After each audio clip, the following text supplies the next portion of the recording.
It don't mean a thing if it ain't got that swing. Duke Ellington and Irving Mills. Quote from week 9, Recovering a Sense of Compassion, which finds us facing internal blocks to creativity, exploring and acknowledging the emotional difficulties that beset us in the past as we made creative efforts. So one of the points that Julia Cameron keeps coming back to is play. Enthusiasm from the Greek, filled with God, is an ongoing energy supply tapped into the flow of life itself. Enthusiasm is grounded in play. And what I found in this is my notes for the morning pages on week 9, is that I generate more work. For example, I've got ideas for pitches, I've got rough drafts for stories, I've got ideas for more pitches, I've got ideas for creative groups, for interviews, for publishers' attention.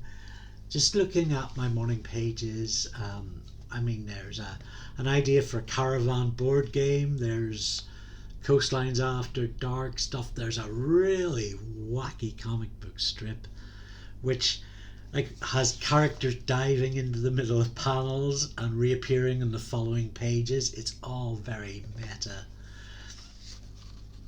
This chapter covers things like creative U-turns, um, sort of admitting that we need help, and by the act of putting that across as I am to you now, the help arrives.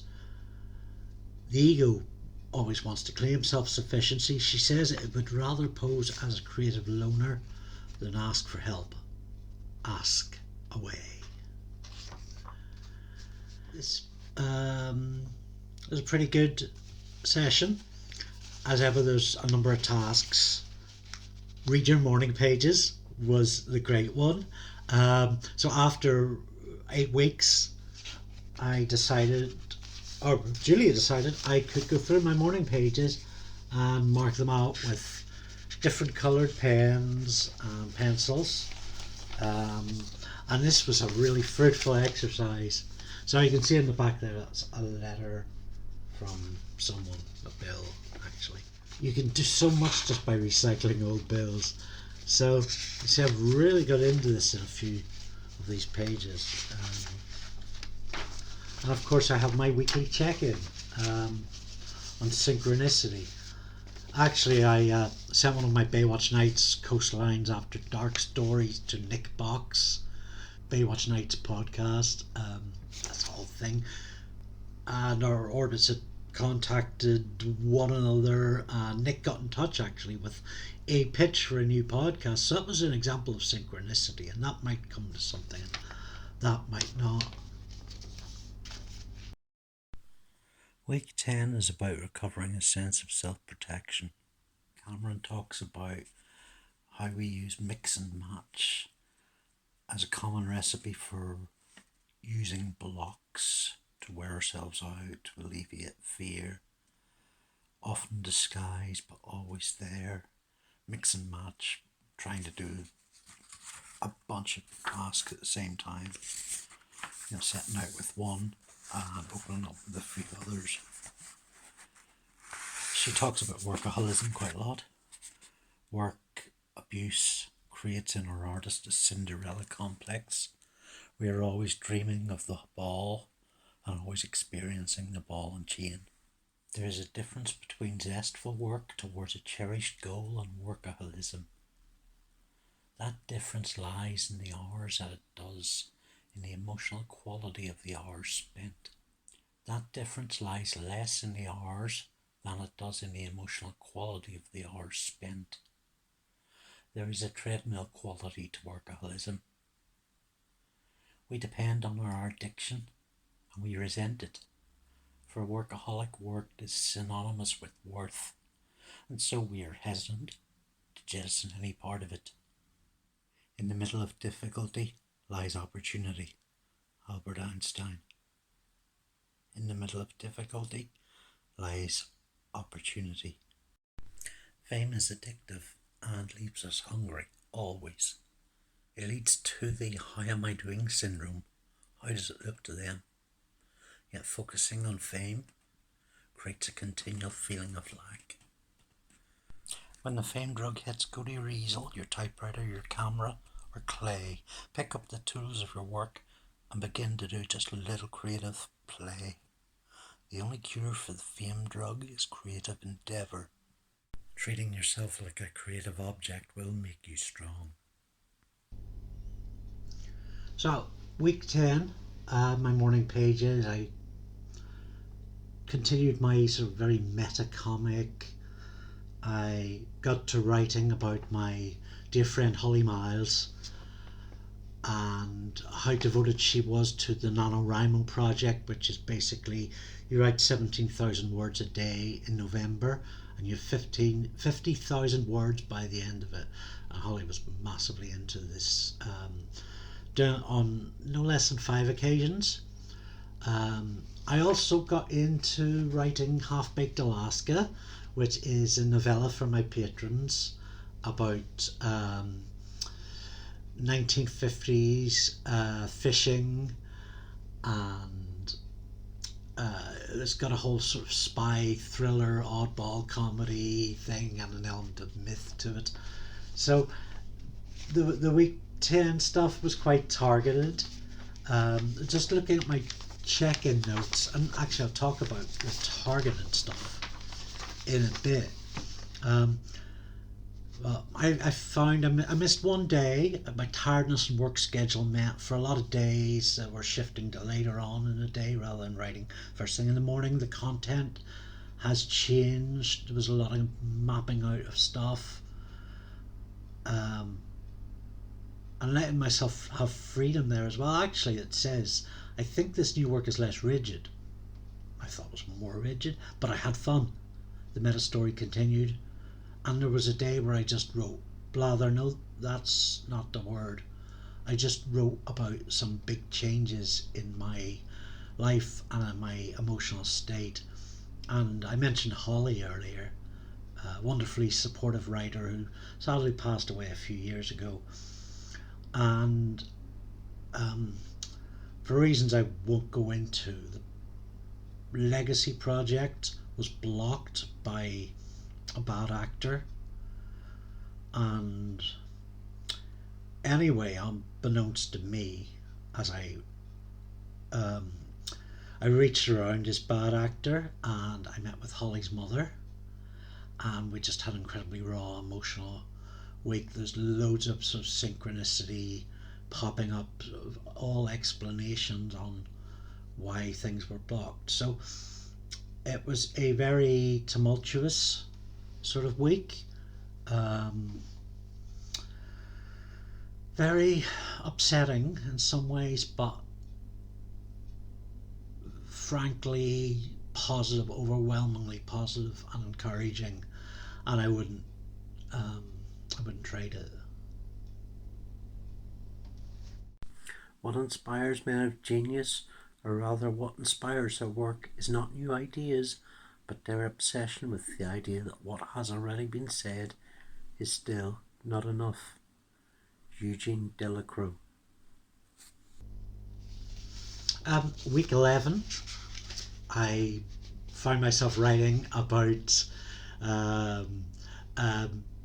oh well, there's a load of spoilers, but I wrote myself some more Coastlines After Dark stories, and these are like wonderful sort of C grade, Wurgle Flump, so bad it's good stories.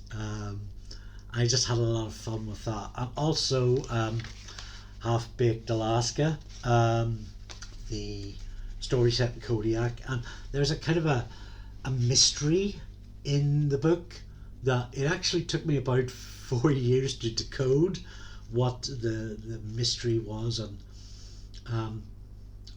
with that in pocket I was able to just move forward and check stuff.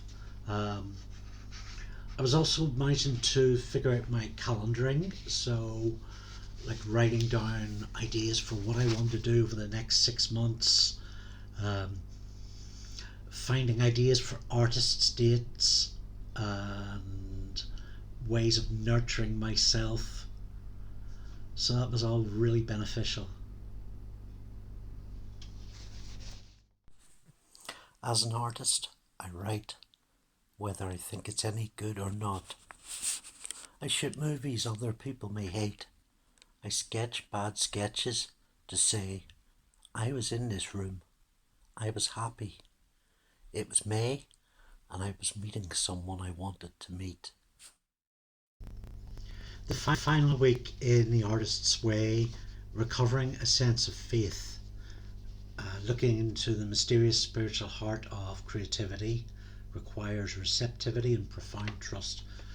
And Julia Cameron goes into that quite a bit in terms of mystery, in terms of creativity being a process of surrender, allowing ideas to hatch. And in my morning pages this week, I noticed it was mostly ideas that came to me, planning for more artists' dates, planning more videos, more videos, more videos. I think I'm being drawn to videos. There's a quote that is mentioned quite a lot. Follow your bliss.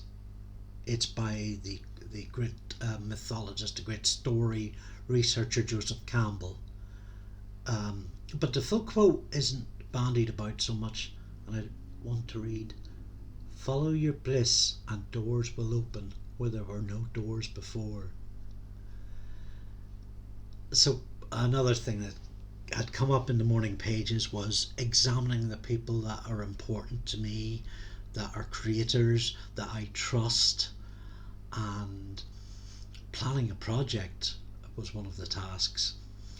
And those people might be getting, those people will be getting messages soon. And if you're one of those people and you don't, reach out to me. And we'll make something together. Please.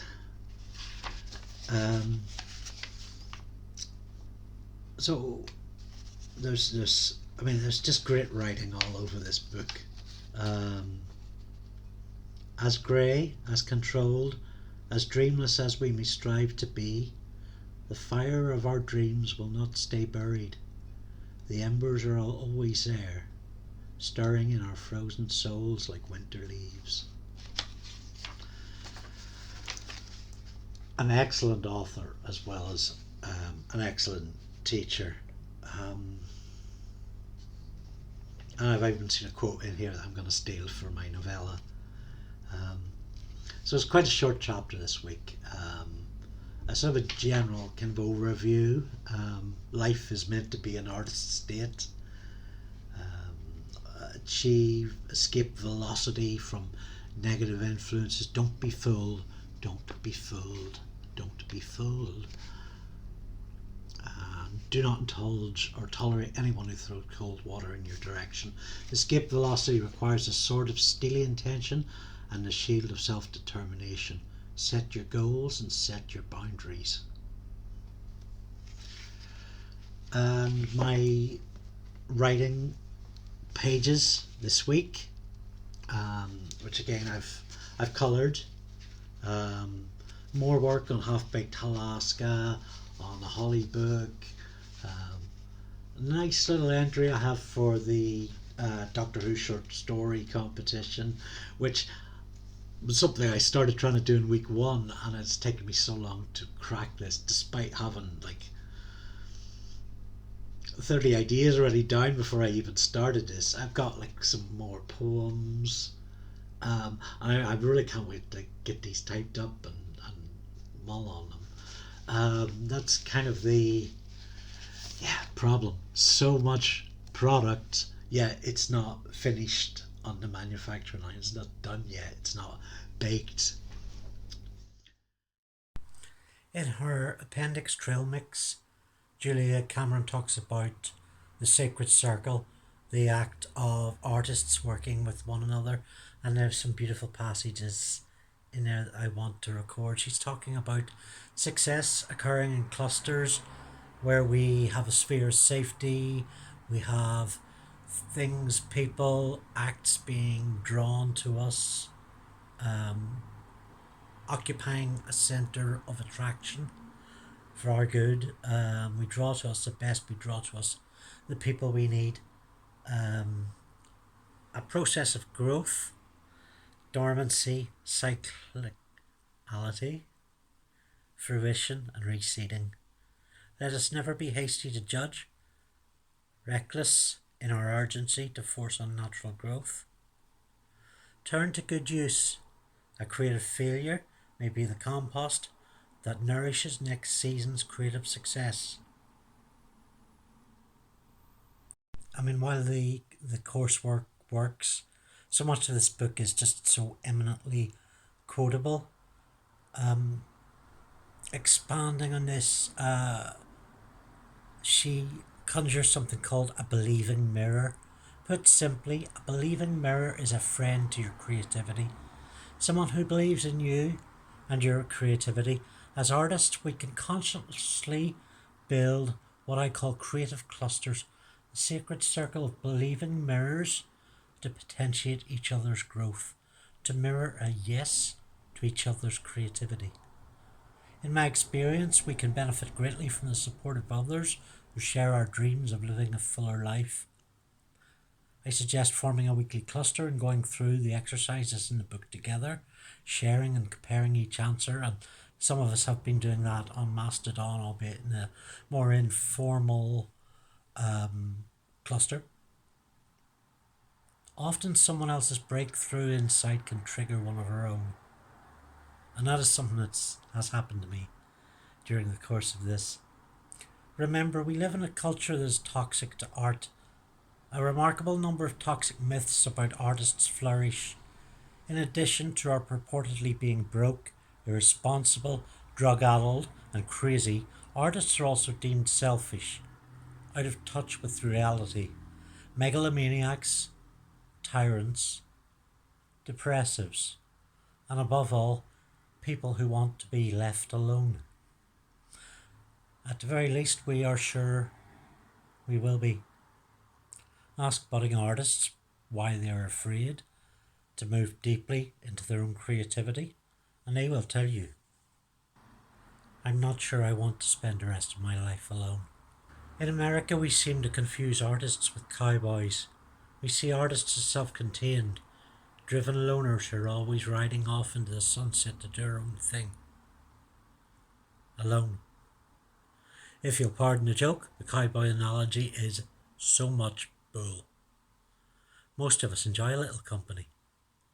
One of our great cultural secrets is the fact that artists like other artists. So all in all, I'm really happy with The Artist's Way. I found it required so much work, almost like a university module level of work, which is very daunting. Let's be fair. Most of us have jobs or other commitments that take an awful lot of time, and we might be able to fit in a part-time college course, but a university module is something quite different. Your average student does 4 modules in a semester, which is 12 weeks, and your average student is studying full-time, so it's a massive commitment. On the other hand, it's a really, really revolutionary one. My life as a writer has changed by doing it. My perspective has changed. I had all these potentials inside of me that I feel are much closer to being realized.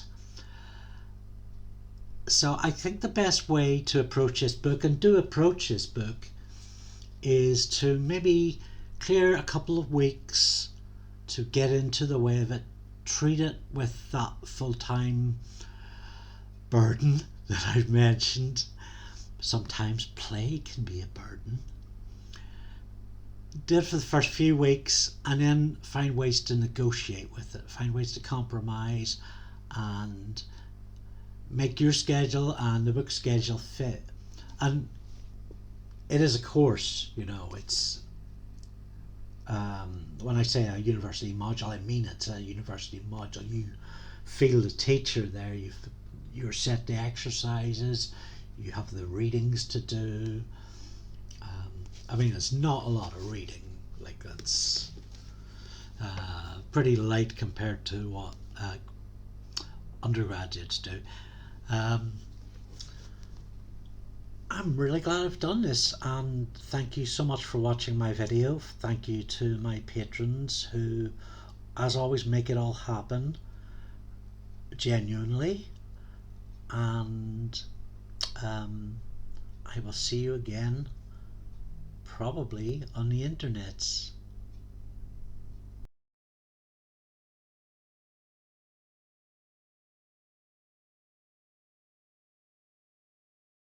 Oh my goodness, I almost forgot to be really smug. 12 weeks, 240 pages. If I'd been better, I could have got 250. You know what? I don't need to be better. I need to make mistakes, and these are beautiful.